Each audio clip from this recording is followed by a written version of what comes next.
From the 600 ESPN El Paso River Oaks Properties Schoolyard Sports Studio, here's Steve Kaplowitz and Adrian Broadus. And welcome back, everybody, as we get going here on a Wednesday UTEP game day for Sports Talk. We've got Alberto Dueta across the glass. He's producing the show today. Adrian is going to be heading over here in just a minute from the district, 3233 North Mesa. Folks, we were supposed to broadcast today's show from the district. However, we are dealing with a Spectrum internet outage that has forced us to go back to the radio station. It's as simple as that. So had we been able to have the normal signal that we would get, we would be broadcasting right now live from 3233 North Mesa, where, by the way, you can pick up your tickets for the game tonight with the district while they last. In fact, the DJ at the district has tickets at his booth. So how about that? You can actually go to the district right now, pick up tickets to go to tonight's game while they last. And they are in his DJ booth inside the district.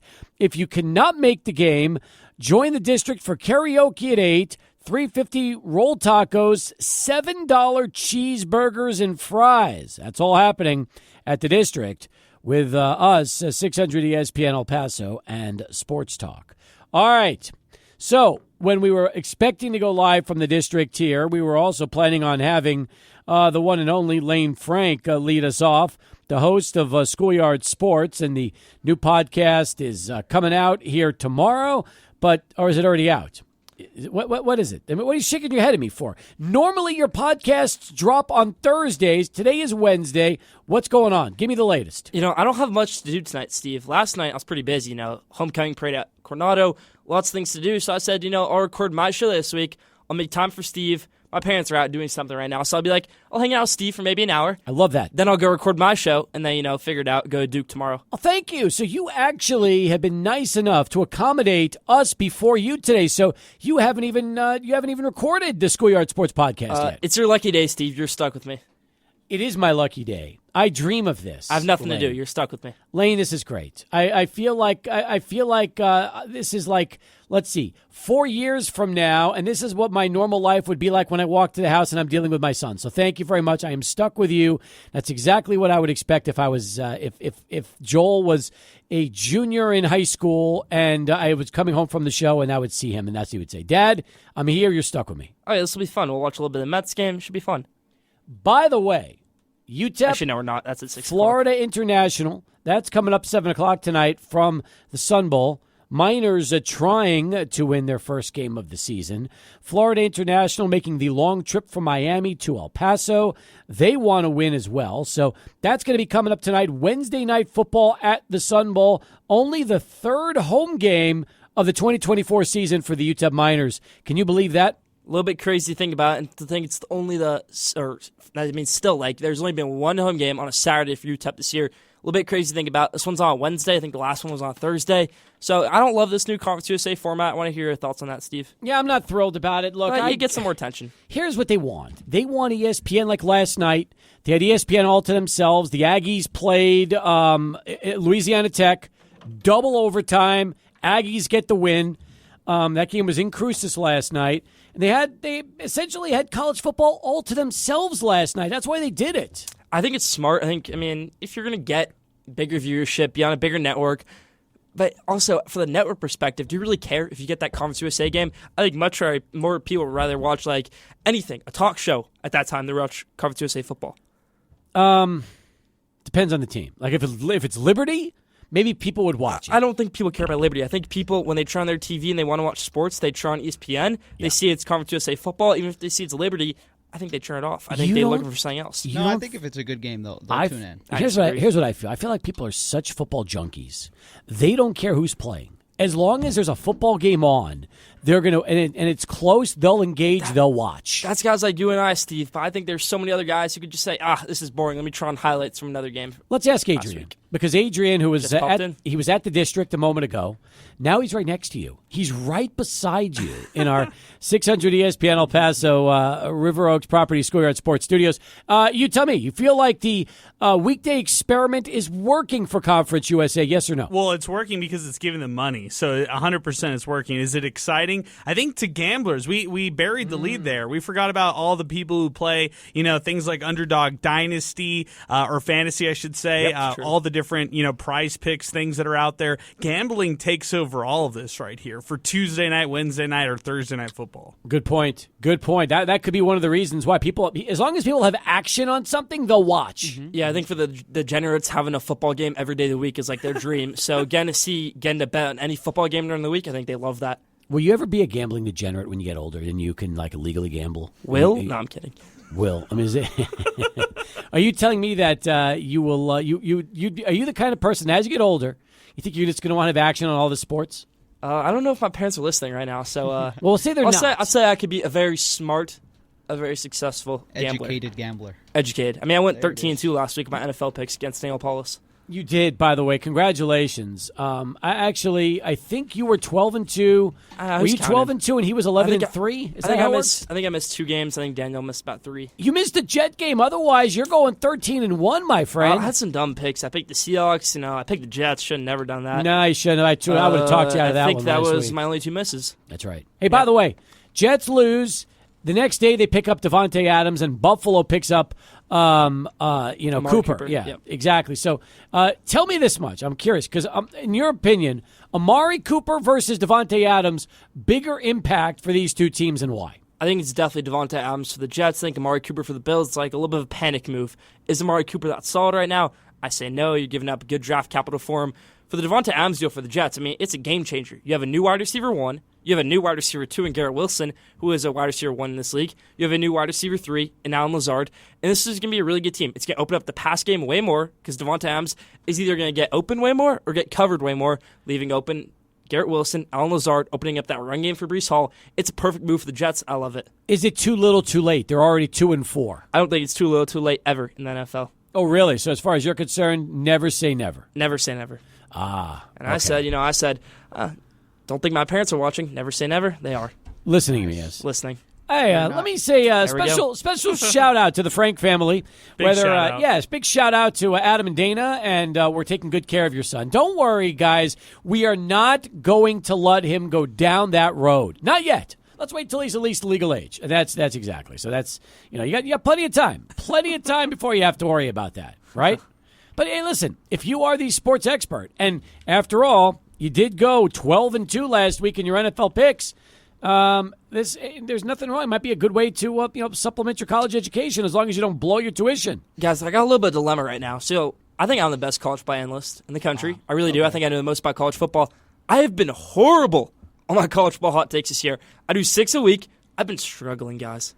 So then you're not the best college football analyst. No, I think I know the most. I think I still... No, you don't, because if you knew the most, you wouldn't struggle. You would figure out a way to get it right every week. I still think I get the games right every week. I still think I will this week. So let's maybe hope we for could help you out with some hot takes, right? Yeah, Is that what you're asking? Maybe I could preview my hot takes right now on the show. Yeah, give it to us. So we'll bounce them off of you, and then you have a little bit of a better understanding as you get ready to tape your own Schoolyard Sports show later. We'll tell you if it's hot or if it's an icy take. Hot or not. Okay, here we go. Alabama versus Tennessee. It's a great game. It's in Knoxville, Tennessee. Last time the game was there, it was 2023. Tennessee got the upset. Hendon Hooker was at quarterback. They have Nico Iamaleava at quarterback now, a redshirt freshman. He's been playing a really good football, except for about 2 weeks ago. They may have the best defense in the country. What I'm worried about for Tennessee is back-to-back weeks, they've been shut out in the first half against Arkansas and against Florida. Let's switch things over to Alabama. Alabama, Kalen DeBoer, they start the season great. They get a win over Georgia. They can beat any team in the country. I think they can also lose to any team in the SEC because they play down to the level of their competition, which a lot of teams do, a lot of people in sports do. It's a common theme, playing down to the level of your competition, playing up when it matters. I think that's maybe a little bit of a culture issue right now for Kalen DeBoer in Alabama. This is their biggest game of the year right now, not the Georgia game. If you get a win in Knoxville, Tennessee, I think that changes everything for you. I think that changes where you don't play down to the level of your competition. It's a massive win. I think they get it done, and Kalen DeBoer gets a signature win over Tennessee. If they don't win, it's a lost season already, in my opinion. Having 2 losses in the state of Tennessee, not great. I'm going to go with Alabama, though, over Tennessee in that game. I don't know if I like that. I don't know. I'll tell you why, okay? I'll tell you why. They come off that loss to Vanderbilt, and they just don't look good against South Carolina. Carolina's a good team. They are a good team. Yeah, they are a good team, but they don't look good. It was a hard-fought, tough nail-biter. Now, granted, Tennessee didn't look good last week either. They really didn't. They haven't looked good at all in the past 2 weeks. Before then, I thought they were maybe number 2 in the country to Alabama. That's why this game is such a toss-up. And that's why, even if you have the most knowledge of college football, as you have already proclaimed, you are the smartest college football analyst in the country, okay? And what are you, 16? 16. Amazing. But that still tells me that it's impossible to predict week to week in this season. Look, it's not. Did you think Utah? Well, you probably would have because Utah didn't have Cameron Rising, but they lost to Arizona and Arizona State this year. I think I actually picked that in Sun Bowl pick'em. Did you? I think I really did. How'd you do last week in your Sun Bowl picks? Let's go check. I know I did really well 2 weeks ago. Shout out Jeremy Karanko, who's tied for first or Is he really? second. Yeah. I think I got you won it 2 weeks ago. I did, but then you know what? I only got 6 out of 10 last week. Let me check how I did. And by the way, I got lucky because I did. But here's the thing, okay?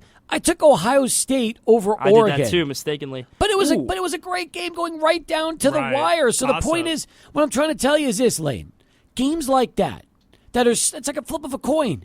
It's impossible to know who's going to win. I've been so bad this year. I didn't realize that. Okay, week 1 is 6 of 10. Ugh. Week 2, 6 of 10. Week 3, I forgot. Week 4, you forgot? I didn't pick the games. That's laziness. I didn't pick the games. Week 4, 7 of 10. Week 5, 8 of 10. Not bad, not bad. Week 6, 4 of 10. And then last week, 5 of 10. So that's bad. Yeah, you had some rough go. 4 of 10 and 5 of 10. Listen, I don't want to just damage your ego. But the truth is this. If you are the smartest and most knowledgeable college football person in the country, which I am, you don't get 4 out of 10 and 5 out of 10. Like you don't, because when that you're means picking the pack. When you're picking no excuses. Big 12, Big 10, no. ACC. Sorry, you can't. You cannot possibly justify being the smartest and most knowledgeable college football fan on the planet and getting 40% right one week and 50% right the next week. You know what? You're not as smart as you think you are because there's plenty of people picking these games that are picking 8 out of 10 and 9 out of 10 every week. You know, these people, they don't have a full analysis for it. I have the full analysis for it. And you're losing games because of it. Week 8 and on, I will never miss a pick. Again. Of course never. You're going to miss a pick. No, I won't. Listen, I love the confidence. I admire these hot takes. The 6 hot takes I have all going to hit this week. You sure? Parlay it, you'd win so much money. Really? Really. You're giving me free advice. Free advice. Put $5 on it. Okay, you're like, don't actually. You know what you're going to say? You're like this. I can't gamble because I'm only 16 years of age. But if I could gamble, you can be my bookie. These are the 5. No, I'm not going to be your. I'm not going to be your bookie. I'm not going to get you into trouble for that. I'm not doing that. Parents are listening right now. The last thing they need is to find out that I'm your bookie, and all of a sudden, you've got you're getting a little tab because you're losing games every week because the upsets are happening. I can't deal with that. Too much guilt in my conscience. Okay. Can't worry about that. Should we move on to the next game? Next game at Hot Takes? Well, I've got also Jay Jaffe. You're gonna be part of this interview, Ty. You're gonna throw some baseball takes at Jay because we're gonna talk AL and NLCS coming up next. I love it. Sounds so good. Let's do this. We'll come back with some baseball. We'll finish the hot takes after that. Lane's in studio enjoying it as we get over to Charlie 1 and get our first of 4 traffic updates this afternoon. Charlie, how are we looking here on a Wednesday afternoon, Charlie? Oh, that's great. Nothing like going to Charlie with a dial tone. Maybe we could try another traffic update without a dial tone. Charlie, are you there? No.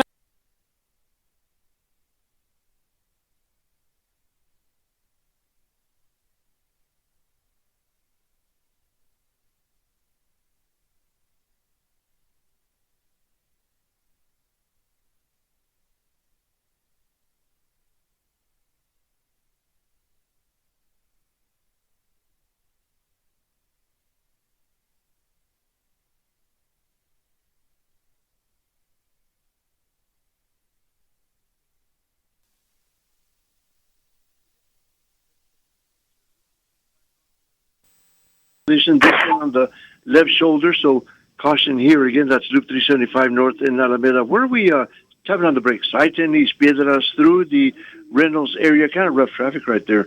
I-110 South in Alameda to the Juarez Port of Entry. You're backed up to I-10. I-10 West to the Juarez Port of Entry. You're backed up to the exit ramp there. Almost backing up to the Reynolds area. Also, some closures going on. I-10 East at Vinton, still blocking that left lane for construction. I-10 West at Mesa, left lane blocked. I-10 East at Red, left lane blocked there. Construction going on there. Leo's Restaurant, 7520 Rimcon, 78 years in business. Original family since 1946. Famous tortilla soup. Popular Mr. T specials.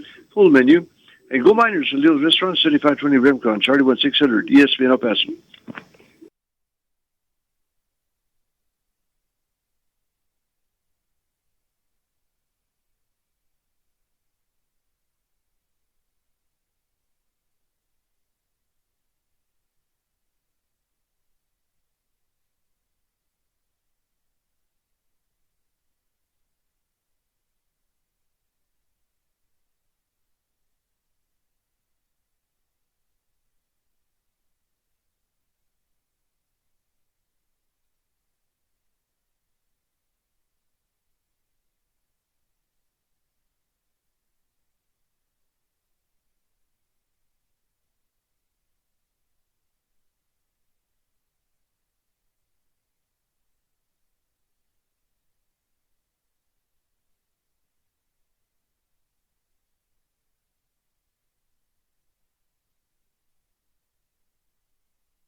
Twenty past as we continue here on Sports Talk with you on a Wednesday afternoon.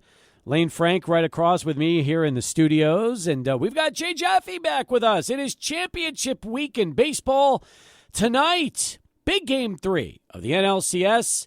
Mets and Dodgers tied at 1 apiece. It's going to be happening at Citi Field tomorrow. They're going to shift back to Cleveland with the Yanks up 2-0. And Jay Jaffe from Fangraphs joins us every week to talk a little baseball. Well, Jay, here we are. And tonight is going to be electric. In just a few, the Mets are going to be hosting the Dodgers in a big third game with Walker Buehler against Luis Severino. First off, you tell me, since you live in Brooklyn, what is the city of New York like right now, knowing the Yankees and Mets are literally 2 and 3 wins away from meeting for the first time in 24 years in the Subway Series? It's pretty exciting. I mean, the Yankees have been taking care of business over on the AL side, and the Mets have been just this incredible story for the last few weeks. I mean, all of the unlikely late inning twists and turns that their run has taken, going back to the last week of the season, and that doubleheader with Lindor hitting that home run. It's been a lot of fun. And watching Francis Lindor hit that grand slam last week to clinch that series was incredible. Now they've got a big task on their hands to hold off the Dodgers here. If the Dodgers were 100%, I don't think this would be a contest. But the Dodgers starting pitching is significantly weakened, and we'll see if they can get past.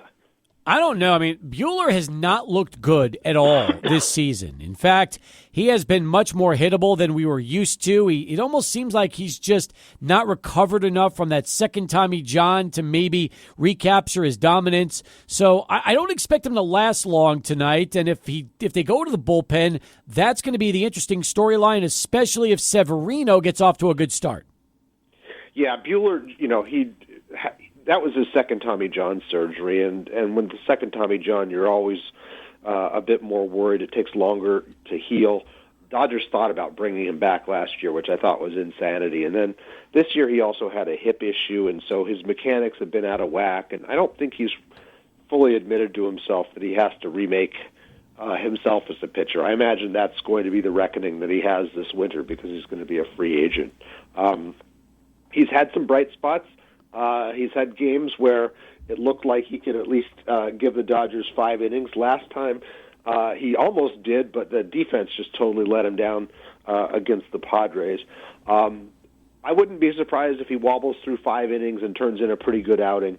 But I think Dave Roberts will have a quick hook. If he cannot go deep, that is going to be a problem for this team, though, because those relievers are just going to get exposed again and again. And, because we know there's probably another bullpen game coming in this series for them. Jay Jaffe with us here on Sports Talk from Fangraphs.com. Lane, I know you've got a question for Jay. Hey, Jay, this is Lane Frank from the Schoolyard Sports Podcast. I had a quick question right here about maybe Dave Roberts' future with L.A. if they don't win this series. And there's been some questionable moves by Dave Roberts already in this playoffs. Look at last game, walking Francisco Lindor to load the bases, leaving the power hitter, maybe even a bigger power hitter, to Francisco Lindor, Mark Vientos to bat, him eventually hitting a grand slam. There have just been some decisions by Dave Roberts in his time with the Dodgers. Maybe outside of that shortened 2020 season, Dave Roberts doesn't have a great legacy as a Dodgers manager. What do you think the future of Dave Roberts might be if they don't win this series? I think you are attaching too much to the X's and O's of in-game tactics, and the Dodgers actually do not to nearly the same degree. The 21st century manager is much more about keeping the team together, communicating with the media, acting as a conduit between the front office and the players. And the Dodgers have been more than happy with Roberts in that respect. Yes, I think there are times when there's a tactic here and there that might backfire. I don't see any evidence other than speculation that Roberts could be out if he doesn't get through. I think that the Dodgers are very happy with him. It's shuffling the deck chairs just for the sake of shuffling the deck chairs. The firing. So I don't expect he's going anywhere. Particularly, you can't send a team into the playoffs with half a rotation and expect them to thrive the way they would if they were, at full strength. So I'm not buying the idea that he's on the hot seat anymore. I always wonder also that if somebody's going to be gone, you got to have somebody else in mind to bring in. And you always think, okay, well, let's just say we, for argument's sake, get rid of Dave Roberts. Who could you possibly find that would go into that spot that you'll say right out of the gate would be an upgrade, at least for the Dodgers with this team? Yeah, it's tough. I mean, obviously there are big name managers. Talking about, let's say, Terry Francona. I was very surprised Francona came back, joined the Reds after his exit in Cleveland last year. I mean, I think he's a future Hall of Fame manager, but I also think that he's had some health issues, and so I'm kind of surprised he's going back into it, especially with a team that doesn't look nearly as complete as some of the ones he's had. If Dusty Baker were still in it, I think I could see maybe a 1 or 2 year deal there. But obviously Baker's in his 70s, and I don't know how much more he wants of this craziness.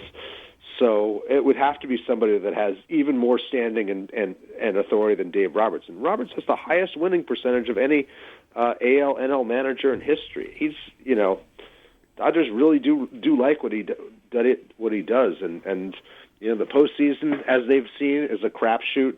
But the way he navigated that series against San Diego, with that bullpen game especially, I think won him, a lot of extra credit within that organization, because he just pulled out every stop there.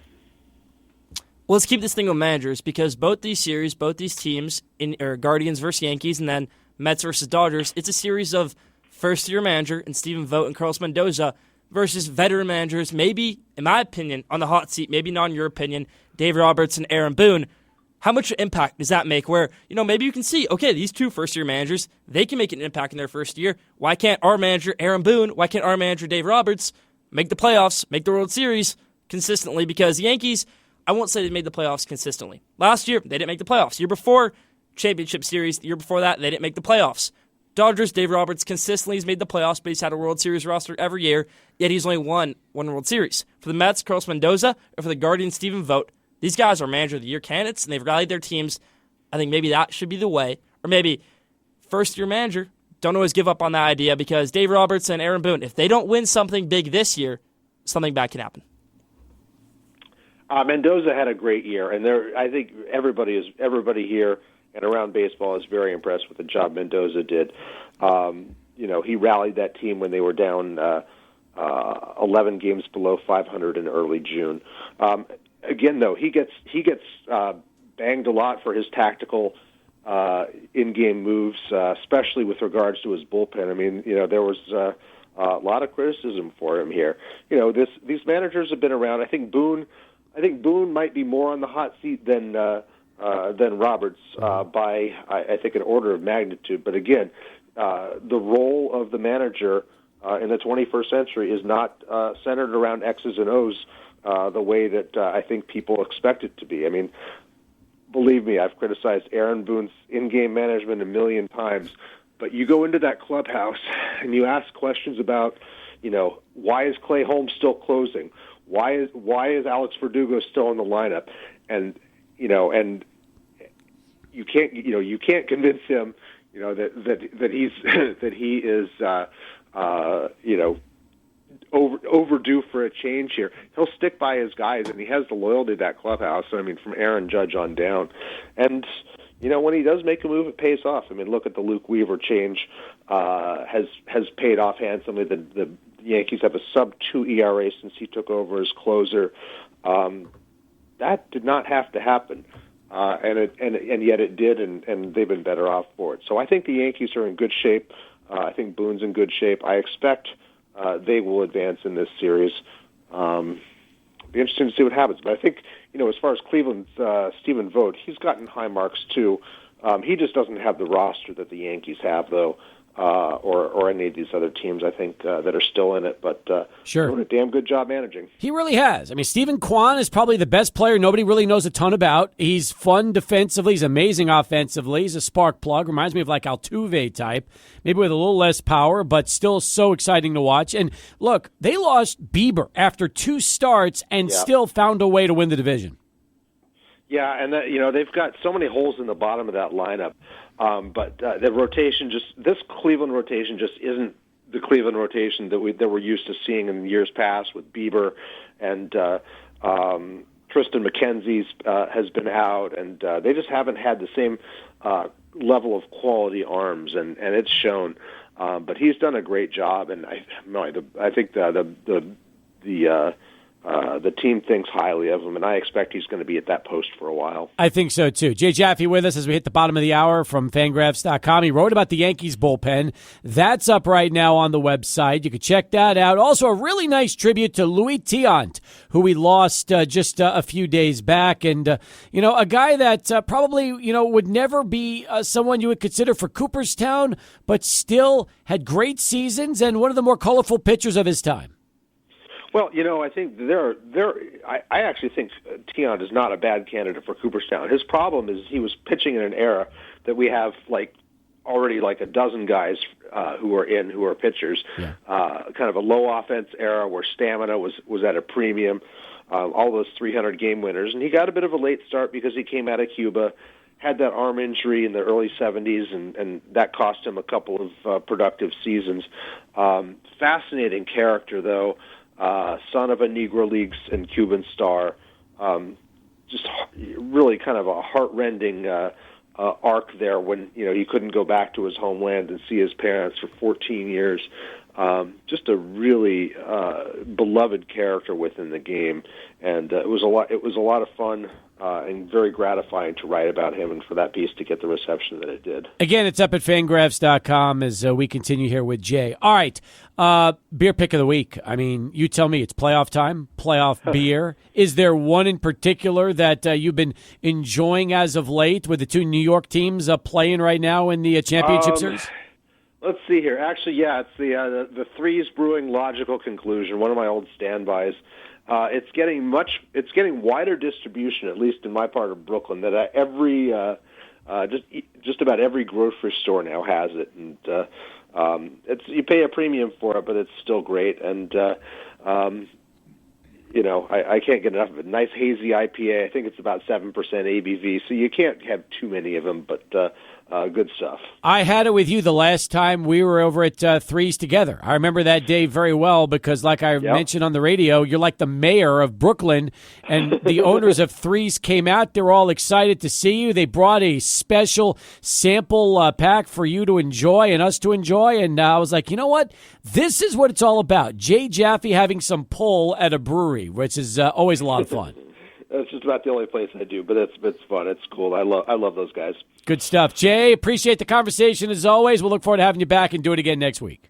Okay, sounds great. When we get Jay back next week, we'll be right before the start of the World Series. When we come back, Lane Frank and Colin Deaver. That's right. We're going to have a special time with these two, wrapping up hour number one as we continue. It's 600 ESPN El Paso.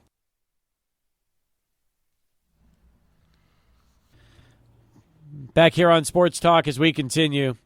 New book coming out from Alex Van Halen. He trashes this man, Sammy Hagar.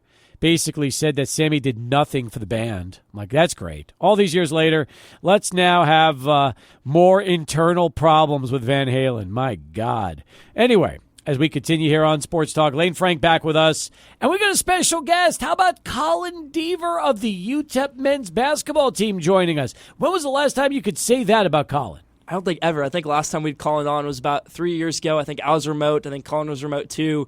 He was back in Colorado. He was still at KTSM. So now you're at UTEP now. That's accurate. Yeah, I was. Got to be picking games. I was picking games live on Zoom from my parents' house around Christmas time. That sounds about right. It was a good time. Yeah, you were picking against a 14-year-old. Now you're picking against a 16-year-old. I think he beat me then. He's probably going to beat me now. He will. Last week he went 12-2.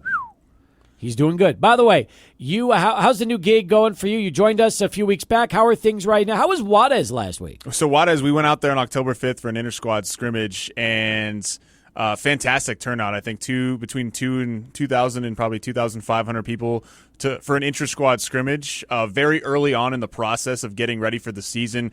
Minors don't officially start until November the 4th. So a lot of things to clean up from that scrimmage, but very cool to go over there. The guys did a clinic before the scrimmage, some community outreach, and now that was kind of the appetizer to this week's entree of going to Ciudad Chihuahua to play a full statted exhibition contest against the University of Chihuahua in the capital city on Saturday night. So. Having these two opportunities, Colin, I think this is huge because there's a big fan base out there in Mexico. What's it like seeing it firsthand, seeing the fans get so excited for the UTEP men's basketball players from this past week, and then the excitement kind of going into this week? Yeah, we didn't quite know what to expect when we went to Juarez. Obviously, we try to promote it as much as possible. It's very easy, I think, for fans from this side of the border to get over there. I mean, all you got to do is cross the bridge, but that doesn't always happen for sporting events on either side of the border. So what we were really pleasantly surprised to see how many people were out there. And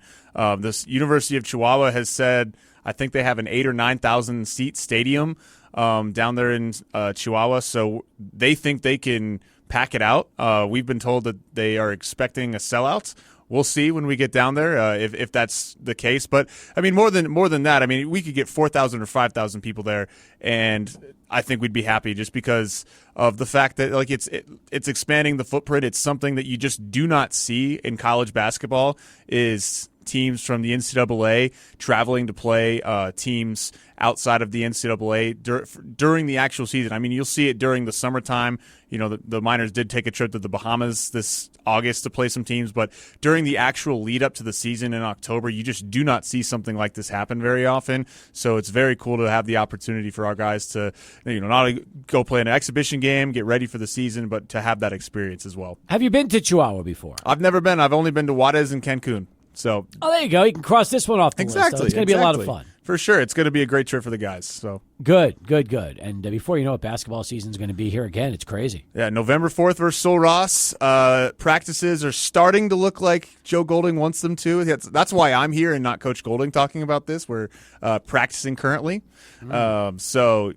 We will get him in studio because I know people actually want to hear from him. They don't want to hear from me. So. I think Golding picked against Lane last year, if I'm not mistaken. No, about 2 weeks ago, Steve. Was it 2 weeks? It was About 2 it weeks was ago. this That's year. right, he was. It was this year. He was. And by the way, you got the best of him. In fact, I remember that best Joe of a lot was of people under. this year. He was under 500 when he picked. You know, I don't think I picked great either. I think we both kind of had a bad week, but I came out on top. Well, you ready for Colin today? Let's do this. Think you're going to take him? Ready to add to my win record? I think so. All right. You're not really sweating Colin Deaver, are you? No, I wouldn't. Colin Deaver, former sports director at KTSM. I think this is the best competition I've had all year. Ooh, listen to that. That's good. Even better than Paulus. He thinks that I still watch the NFL. Jeez. Paulus did well last week. He did do well. He was 11-3. So yeah. All right, here we go. Thursday, Broncos Saints. Broncos 3-3, 2-1 on the road. Saints are 2-4, 1-2 at home. It's going to be at the Superdome. Colin, you'll start us off. Denver 3-point favorites. We just need straight up winners. I'm from Colorado. I'm a Broncos fan. I can't take anybody other than the Denver Broncos in this game. What about you, Lane? I'm going to agree with Colin on this one. Go with the Broncos. I'm interested to see how New Orleans Saints fans react to Sean Payton coming back to the Superdome, see how that goes right there. This is a pretty much Saints type of team with the Broncos. Sean Payton built this Broncos team, kind of how he built this Saints team. Bo Nix, kind of like a Drew Brees type quarterback. If Derek Carr were to play in this game, which he isn't, I would have picked the Saints. He's not. Let's go with Bo Nix and the Broncos. We'll go now to the Sunday games, starting with the early game from Wembley in London. It's the 1-5 Patriots and the 1-5 Jags. Something has to give. Jacksonville, Lane, 5.5-point favorites. You're right. Something's really got to give. They're still in London. I don't even know if they went back to Jacksonville after losing last week to the Bears. Patriots, Drake May, 3 touchdowns in his debut last week. I'm going to go with the Patriots. Trevor Lawrence has 1 win since last Thanksgiving. That's not good football. I'm going to go with the Patriots over the Jaguars. All right, what do you think, Colin? Jaguars will certainly have some good restaurants in London to go to after being there for 2 weeks. I think that's actually going to help them a lot, the fact that they've been there for literally 2 weeks playing a couple of games. So give me the Jaguars based on that fact. Takes us to the Falcons hosting the Seahawks. Atlanta's 4-2, 2-2 at home. The Seahawks are 3-3, 1-1 on the road. It's at Mercedes-Benz Stadium in Atlanta. The Falcons, 3-point favorites, Colin. I'll take the Falcons at home. Yeah, let me take the Falcons at home. I'm not in love with that pick by me, but I'm going to take the Falcons. Seahawks started the year 3-0. Mike McDonald is rolling. Now they're struggling a little bit. I'm going to go with the Falcons, playing some great football at 4-2 to get to 5-2 over the Seahawks. Let's keep it going, Lane, with the 4-2 Bills. Now, as they have Amari Cooper, they're hosting the Titans 1-4, 1-1 on the road. It's at Orchard Park, and Buffalo, 9-point favorites. Even though I don't think it makes a huge impact, I still do like the addition of Amari Cooper to the Bills. I'm going to go with the Bills over the Titans. Titans might as well be the worst team in the NFL. Let's go Bills. I like what he said. I'm going to take the Bills for the exact reasons that he said, so thanks for the easy one. All right, maybe this one will be a little tougher. The Browns hosting the Bengals. Cleveland's 1-5, 0-2 at home. The Bengals are 2-4. Both of their wins came on the road. It's at Huntington Bank Field in Cleveland, and the Bengals, Colin, 5.5-point road favorites. I feel like the Bengals are starting to figure it out just a little bit. I liked what I've seen from them. I've hated everything I've seen from the Browns thus far this season, so I think the Cincinnati Bengals are going to get it done. When I was about 7-8, I saw the Browns go through 2 seasons of going 1-15 and 0-16. Those quarterbacks, those offenses are so much better than what I'm seeing right now from this Browns team with Deshaun Watson at quarterback. I mean, Deshaun Kaiser's 2016 Cleveland Browns were better than Deshaun Watson's $235 million 2024 Cleveland Browns. Let's go with the Bengals, a really good team with a really bad record over the Browns. Best game of the week, or at least one of, it's going to be the 4-2 Packers hosting the 5-1 Texans. This game's at Lambeau. Houston's 2-1 on the road. The Packers are 2-1 at home, and laying Green Bay 2.5-point favorites. I love what the Packers are doing this year. Texans have a pretty good defense with D'Amico Ryans as their head coach, but Jordan Love is going to win MVP this year. He was my preseason pick. He's still playing great, helping out my fantasy team. Let's go Packers over the Texans. Still waiting for the Texans, in my opinion, to play their best football of the season.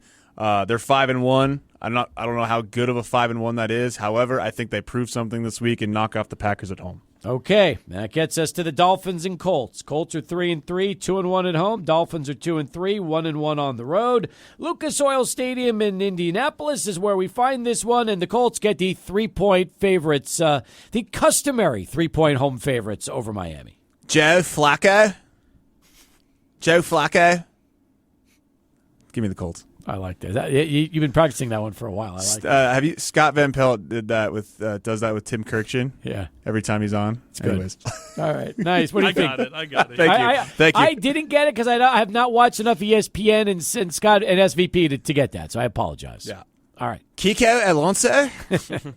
What do you think, Lane? This is a really bad game right here. Dolphins don't have a good quarterback. Colts with Joe Flacco won last week, playing some decent football, but I'm going to go with the Colts over the Dolphins. I just don't think Dolphins are playing well. I don't think Jalen Waddle and Tyreek Hill are involved in the game plan at all anymore. With Mike McDaniel running the show without a good quarterback, they're a mess right now without Tua Tagovailoa. I'm going to go with the Colts, who are a better team with, do the Joe Flacco voice? Joe Flacco. Than Anthony Richardson. One of the better games this week will be in Minnesota with the 5-0 Vikings hosting the 4-1 Lions. Minnesota Lane, 2-point home favorites. Minnesota maybe needs to get humbled a little bit. Sam Darnold's playing really good football.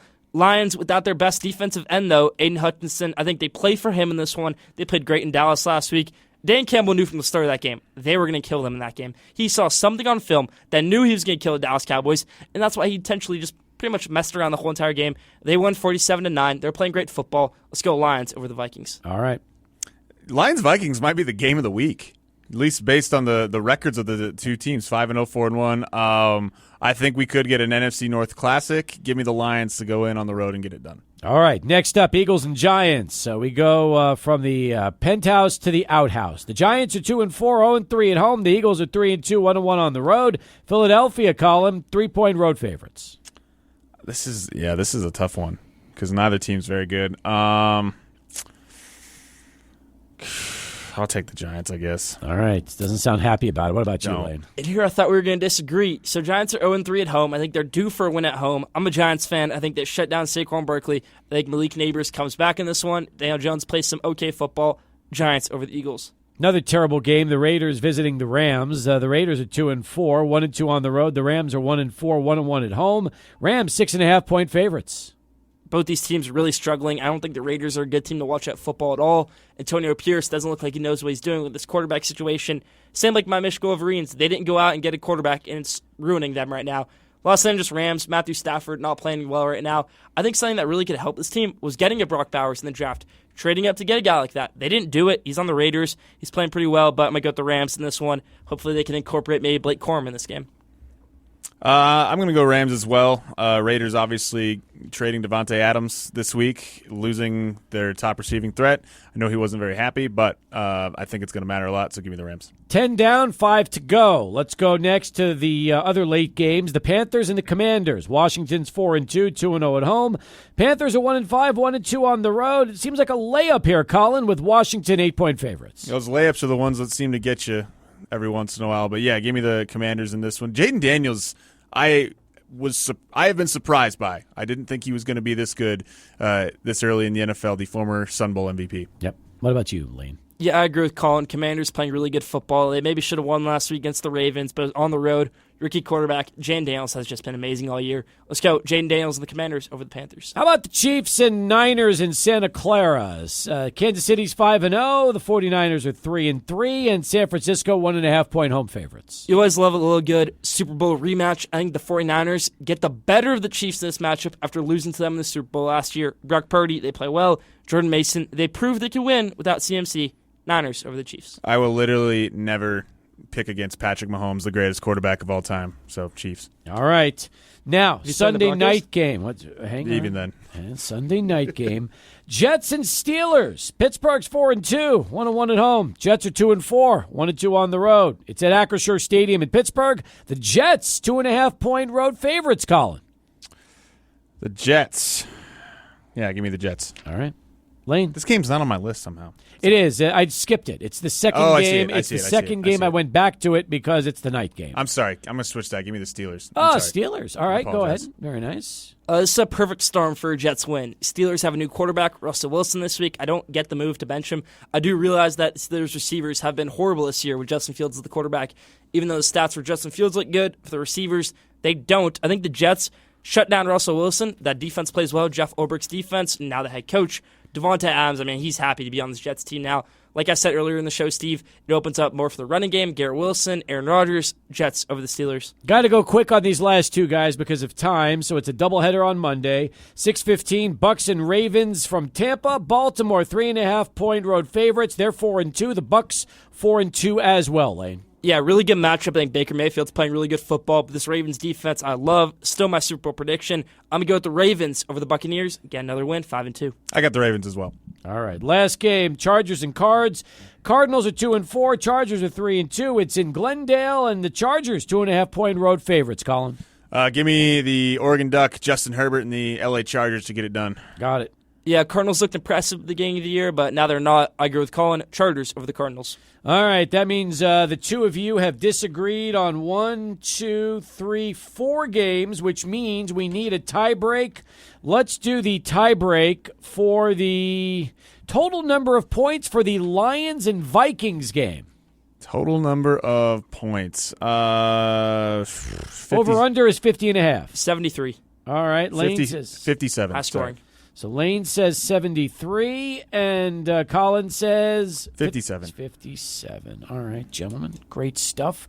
Appreciate you getting in on the picks. We got it in before the end of the hour. Colin, it's always great to see you, and thanks for joining us, talking about the trip to Mexico this weekend, and wish you guys nothing but the best. Appreciate it. 7 p.m. tip-off on Saturday in Ciudad, Chihuahua. I know some fans have asked if it's going to be streamed. We are not streaming it, unfortunately. However, the exhibition at New Mexico, I believe, will be streamed. And then season opener, November 4th, home versus Sul Ross. Come see Otis Frazier, Corey Camper, Devin Barnes, and the whole team, David Trail as well. Nicely done. Lane, when will Schoolyard Sports drop this week? Recording it tonight. Should be dropping on Friday, maybe even Saturday. So great episode tonight. Great being here with you guys tonight. Thank you. Enjoyed it. And you've got a big event coming up this weekend. You're going to be moderating an event. Tell us about it. I do. I'm moderating it with Robert Steinfeld, who's known as the doctor of sports broadcasting by Joel Klatt, Fox Sports' top analyst in football right now for college football. So, yeah, hopefully that'll be fun. Part of hour 2 on the show. Welcome back, everybody. We've got Adrian here. We've got Alberto here. We're going to have Sal here in a little bit. We just finished with Colin and Lane. John Teicher is an hour away. We've got Bernie back with us as well, and it's Stansberry. It's going to be a busy, busy show today. Bernie, welcome back. How are you? Oh, it's great to be back. Again, I'm ready for a 12 out of 12 this week. 12 out of 12. How about this? I'm going to need 12 to start catching up. Yeah, if you could only pull that off, that would be amazing. Yeah, it's been a tough couple of weeks, hasn't it? Let's just not even sugarcoat this. And I even want to begin with the Chick-fil-A Tony the Tiger Sun Bowl Selectum contest, but games are crazy right now in college football. It's like you can't predict what's going on. It is. It's been a crazy year. I don't know. In my opinion, I think the transfer portal has a lot to do with it because good players are going from one school to another because they didn't get to play, so now they're getting to play.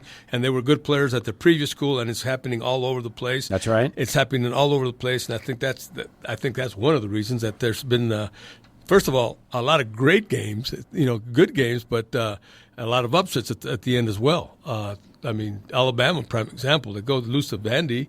And then they almost lose to South Carolina. It's crazy. At home. It's crazy. At home. So, and that's been going on, all over the country and in every conference, everything. So kind of makes it exciting, but doesn't make me feel great when I get 4 out of 10 right.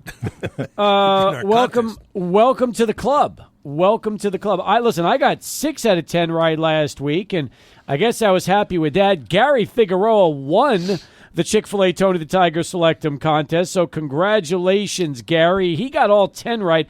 I don't know how people are getting 10 right. Even Jeremy Karanko, one of our high school football reporters, he got 9 out of 10 right. That's amazing. Gary Figueroa not only got 10 right, he missed the tiebreaker by 1 point. Matter of fact, there was 2 people that got all 10 right, and I think one had 62 points, the other one had 65. How does that happen? Points, and it was 63. It was anyway. It's kind of fun to watch after seeing so many guys do so well. It's not so much fun when I look. I start at the bottom now and look and work my way up because I'll get to my name a lot faster if I start at the bottom. Adrian, is my lead starting to grow in our little lunch contest?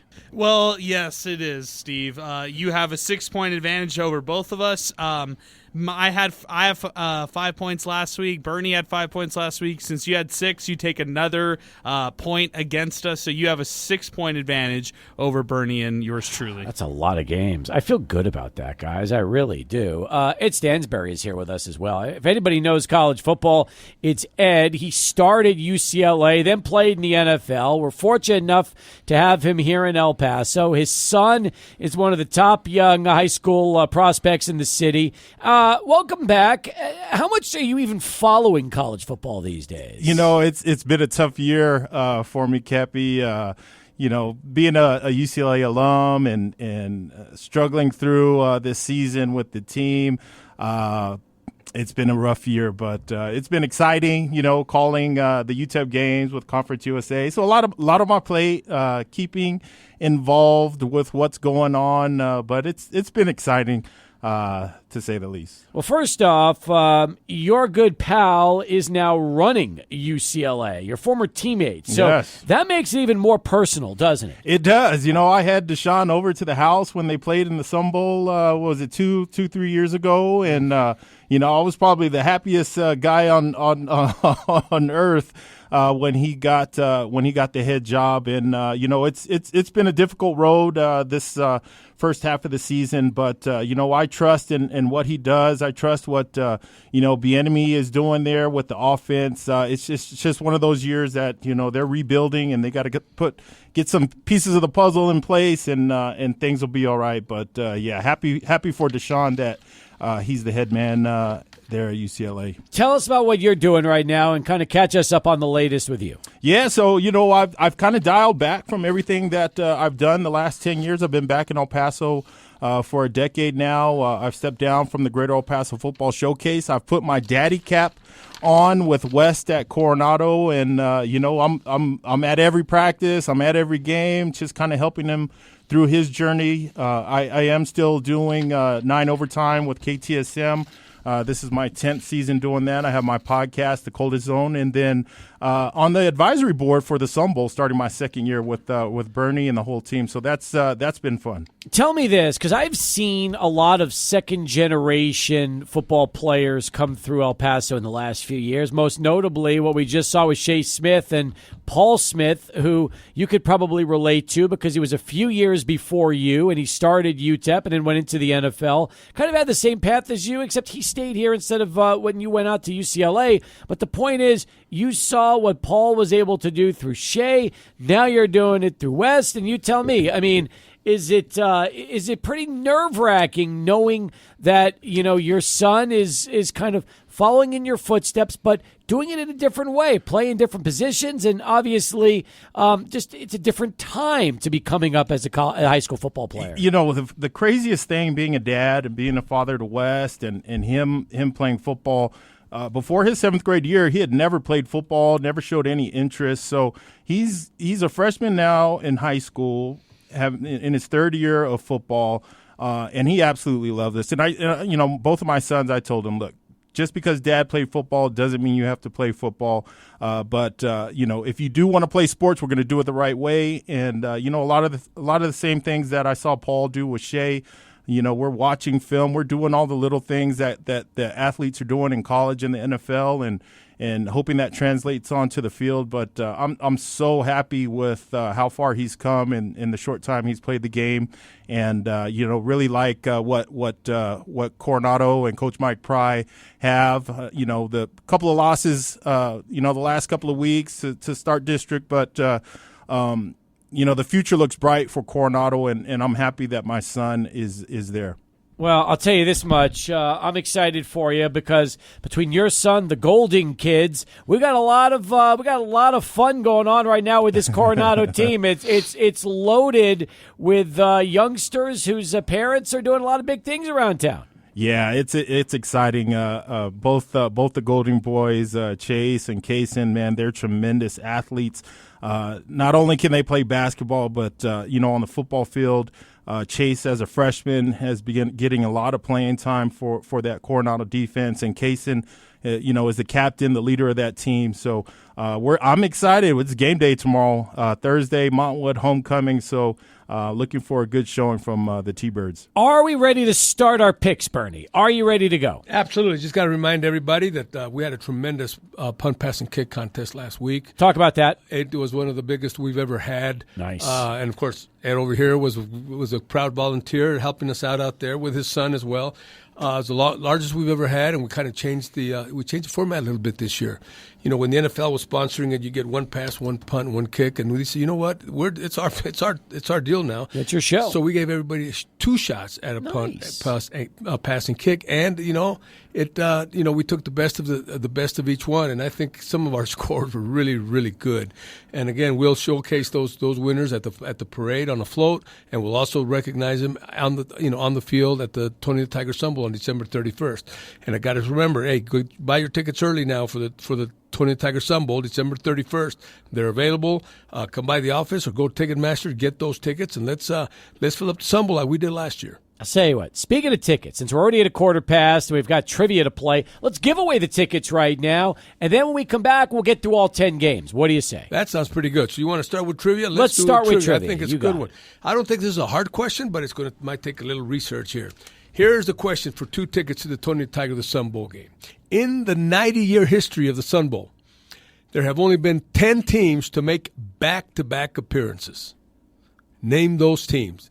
And we're going to throw in the year that they played, but we'll leave out the year. But there are 10 teams that have had back-to-back appearances in the Tony the Tiger Sun Bowl. Name those teams. So you got to name all 10 teams? Yes. Oof. A 10-part question. Adrian, do you have these answers? Get them from Bernie here in just a second. All right, let's do it. 505-6009. You know all 10? God bless you. In fact, we're going to need some help on the phones for poor Adrian as we've got our Chick-fil-A Tony the Tiger Selectum contest coming up next, right after the one and only Charlie One with his traffic update. Stephen, the Paso Metroplex, we have no crashes going on, but a lot of congested traffic, especially going to that Juarez port of entry from any part in El Paso that you're trying to cross over. I want to give you an example. For example, US 54 south to the Juarez port of entry, that back up is the Trowbridge. Border Highway East, if you're going to that Juarez Zaragoza Bridge, Border Highway eastbound lanes, they're backed up to Padres right now. Also, I-10 west to the Juarez port there. That Americas Bridge, you're backed up to Paisano, Chelsea area. So all ports right now, heavy backup onto I-10 or the border highway. Also, where else do we see tapping on the brakes here? I-10 west and Mesa, kind of stacked up right there. I-10 west and Mesa to the red area. Also, I-10 east, that I-10 east traffic right now through the Spaghetti Bowl area, stacked up traffic. And I-10 east at Vinton, your single file there, with the left lane closer, I-10 east at Vinton. Leo's Restaurant, 7520 Rincon. 78 years in business, original family since 1946, the famous tortilla soup, party trays, popular Mr. T specials, and Go Miners, Leo's Restaurant, 7520 Rincon, Charlie 1600, ESPN El Paso. Purposes only, and all we need are the straight-up winners. Starting with Thursday night's game, Boston College visiting Virginia Tech. BC's 4-2, 101 in the ACC. Virginia Tech is 3-3, 101 in the ACC. It's in Blacksburg at Lane Stadium. And Ed, we'll start with you. Virginia Tech, the Hokies, 7.5-point favorites. Steve, Boston College coming off a bye week. Quarterback Thomas Castellanos, 73% completion rate last game, 254 yards. If he doesn't turn the ball over, I'm going Boston College. All right, Boston College it is. What about you, Bernie? I looked at their schedules. I looked at their teams. I know Virginia Tech is at home, but I'm going with BC as well. Are you really? Yes. Wow. All right, Adrian. Yeah, I always appreciate when our guests, especially our celebrity pickers like Ed, come well prepared with stats. I'm going Virginia Tech on this one. I got to go a little different. I got to get some distance between you guys. Well, first off, I'm going to get more distance from Bernie because I'm agreeing with you in Virginia Tech. In fact, if you look closely at Virginia Tech, all 3 of their losses have been tight games. They've been in every single game. So Virginia Tech is a good team, especially at home, and I think they're going to get the better of Boston College here. So I'm with you. I'll go Tech. Let's go to game number 2, and that's going to feature number 6 Miami. Perfect at 6-0 this season, 2-0 in the ACC, visiting 4-2 Louisville, who's 2-1 in the ACC. Bernie, the Hurricanes, 4.5-point road favorites. You know, they're 6-0. They're undefeated. They're going on the road, and it's hard to keep a string like that going, especially in college football. But I'm going with a Hurricane. All right, Hurricanes it is. What about you, Adrian? Yeah, I like Louisville. I think this is a team right here that has had an opportunity to win some pretty close games. They lost a close one to SMU, lost a close one to Georgia Tech and to Notre Dame already on the season. So give me Louisville. I think their luck turns around here, and they beat a very, very good Miami team. All right, I'm going to take Miami. I'm with Bernie on this one. In fact, I look at Cam Ward. He's been sensational this year, 20 touchdowns, just 5 picks. I think he keeps his Heisman candidate alive, and Miami stays undefeated on the road, Ed. I absolutely love Cam Ward. I love his story. No offers out of high school. Played at Incarnate Word, where a lot of our El Paso kids go and play football. I'm going Miami. Okay. Matchup number 3, also in the ACC. It's number 10 Clemson at 5-1. They're undefeated, 4-0 in the conference, taking on 4-2 Virginia, who's 2-1 in the ACC. It's at Memorial Stadium in Clemson, Adrian, and 3 touchdown favorites, 21.5 right now. Clemson over Virginia. This is a layup right here. Give me Clemson all the way. All right, we're in agreement. Ed, your turn. Clemson all the way. Defense is ball in. Quarterback's hot. Going Clemson. All right, Bernie. Make it 4 in a row. Clemson. Okay. That'll be game number 4. It's 5-1 Washington State hosting 2-4 Hawaii. This game in Pullman, and just like the last one, Washington State 19-point favorites. Don't find any trouble here. No upsets pending. I'll take the Cougars right now in this one, Ed. I love Coach Timmy Chang. We're both played in the same era, but I got Wazoo. They're averaging 39 points a game. All right, Bernie. Yeah, this is the second layup in a row, I think. I think it's Washington State, especially at Pullman. Adrian. Yeah, Wazoo, no question. All right, game 5, number 12, Notre Dame visiting Georgia Tech. They're both 5 and actually Notre Dame is 5-1. Georgia Tech is 5-2. It's going to be at Mercedes-Benz Stadium in Atlanta, and Notre Dame 11.5-point favorites here, Ed. I going with the Irish. Irish eyes are smiling, Bernie. You know, Notre Dame, like I said, they're 5-1, but they've snuck in. They've snuck by a couple of games, didn't play very well. Georgia Tech is 5-2. I think they're playing better, and you know Notre Dame's in up and down, but I'm going to say that they're going to be up this week, and I'm going to take the Fighting Irish. Okay, Adrian. I've liked this Georgia Tech team. They've helped me out whenever I've picked them. I'm going to pick them here. I got to get an upset one. I got to get some points on the board. Give me Georgia Tech. All right, I'll take Notre Dame as well. So 3 out of 4 of us going Notre Dame on the road against Georgia Tech, which takes us now to our 6th game of the slate. And that's going to be Cal hosting North Carolina State. The Golden Bears are 3-3. They're 0-3 in the ACC. Meanwhile, North Carolina State is 3-4. They're 0-3 as well in the ACC. It's at Cal Memorial Stadium in Berkeley, Bernie, and Cal 10-point home favorites. You know, I mentioned before that I went to see North Carolina's practice and had a really good time with Coach Mac Brown, conversation with him. And I thought they were going to be really, really good. They thought they were going to be really, really good. But they're going across the country.